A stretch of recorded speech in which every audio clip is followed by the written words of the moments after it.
Performers who live in pull-up Penang. And if you call us entertainers, you would not be so wrong.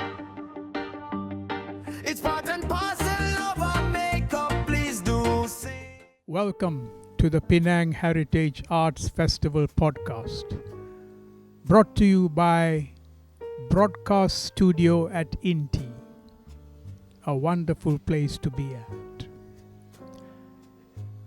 Now, I have a guest, Mr. Himanshu Bhatt, who will be having a special event during the festival.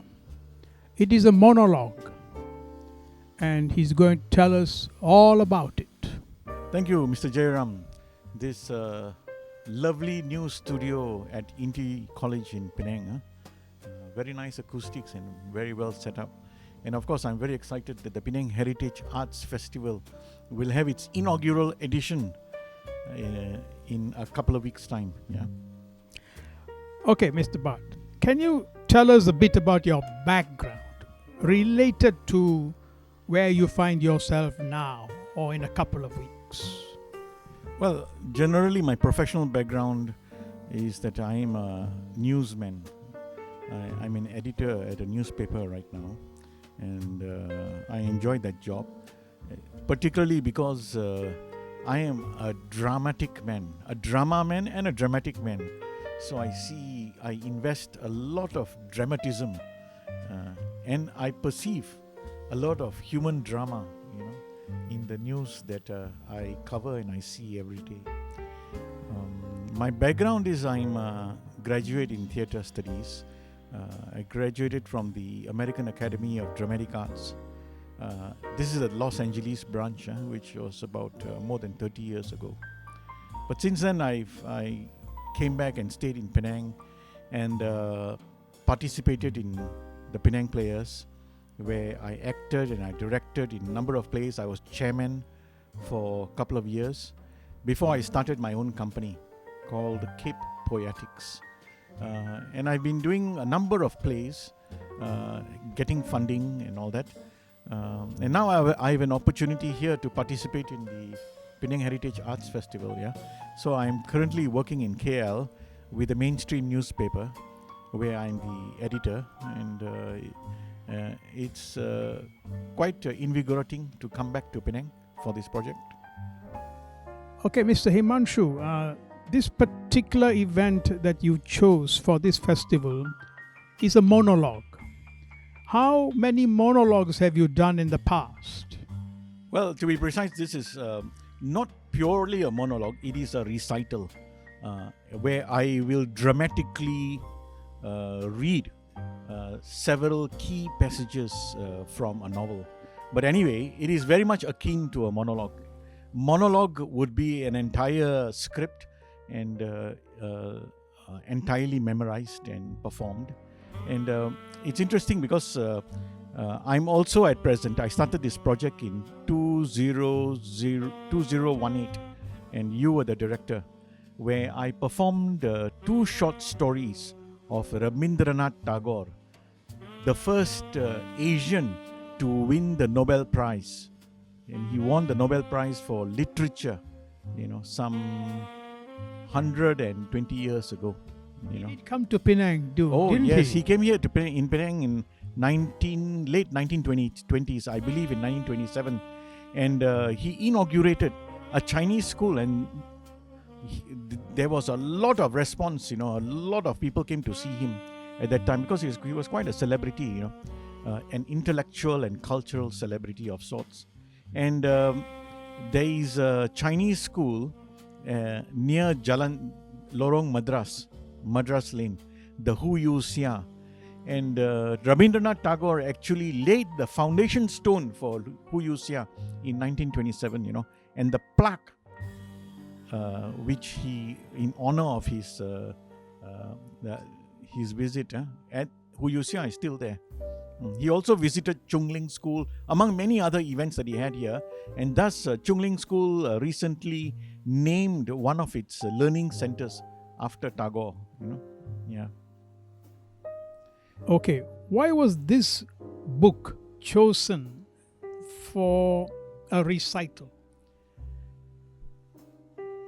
You see, because of the theme of the festival. The festival is not just an arts festival. It is not just a heritage conference. It is a heritage arts festival. So I was wondering, how can I coalesce my passion for theatre, the arts, for literature, with my deep interest in preserving Penang's heritage, conserving it for future generations. And I had actually proofread a book titled Beyond the Sea about 7 years ago. The book is published by Areka Books. My friend Ku Salma, who is the key person there, and she had approached me to proofread the book. In fact, the novel Beyond the Sea, written by Mr. P. Singaram sometime in the 1950s, was originally written in Tamil. He had come here and he had lived here in Penang in the 1940s, and upon returning to India in Tamil Nadu, he wrote this novel based on a lot of places that he has visited and lived in Penang. So his characters are from his memories of real people that he has met, and the locations, the actions, the movements he invests a lot of literary description of these places, and many of these places still exist till today, the corners and all that. So I found it very intriguing that here is a novel from 80 years ago that actually describes in detail the spaces that still exist today, with characters from the past. So I had, when you approached me, I got the idea that why don't I actually recite key passages from this novel and perform it for the audience, and at the same time we will take an audience into a journey of what Penang not looked like but was living as 80 years ago, specifically in the 1940s during the Japanese occupation and the period immediately after the Japanese left after the Second World War. The novel was translated into English by the late Professor R. Karthigesu, who used to serve as a professor in University Science Malaysia. I had actually introduced Salma to Dr.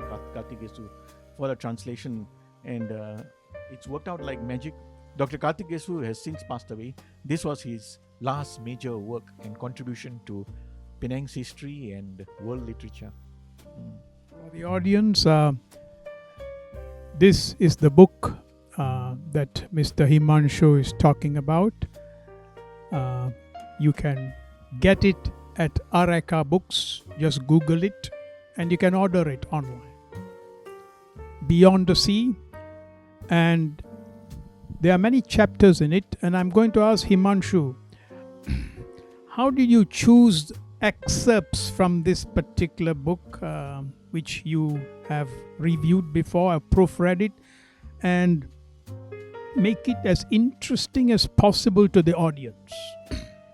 First of all, the novel and the descriptions of the scenes in the novel stand loftily, for themselves. The literary value of the novel is very intrinsically exciting.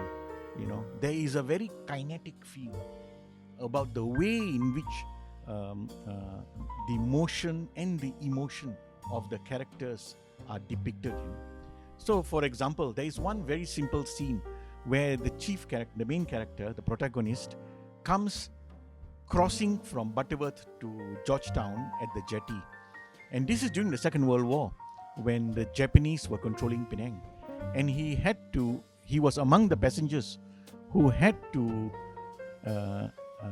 confront the Japanese officials after they landed, to have their bags inspected, to have their documents inspected. And the depiction of this, of how people actually were so nervous in speaking with the Japanese officials and how the protagonist himself spoke to them and all. It's so realistic that if I were to take you to the Penang jetty right now, you can actually see a particular slide, living slide from the past, you know. So Penang, our streets, our corners, our buildings, they have seen innumerable activities taking place over generations, you know, and all of them are lost. The human beings that lived here, the society, the community, you know, the businesses, the petty traders, the politicians, they have all been lost, you know. And many of these, it's not just a loss of personality, loss of identity, loss of heritage. It's also a loss of values.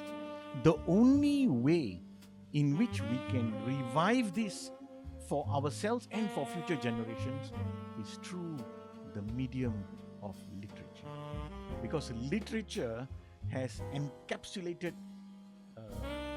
various moments in lives lived in the past, you know, for us to look back like a time tunnel, you know, and cherish them for what they were in the past.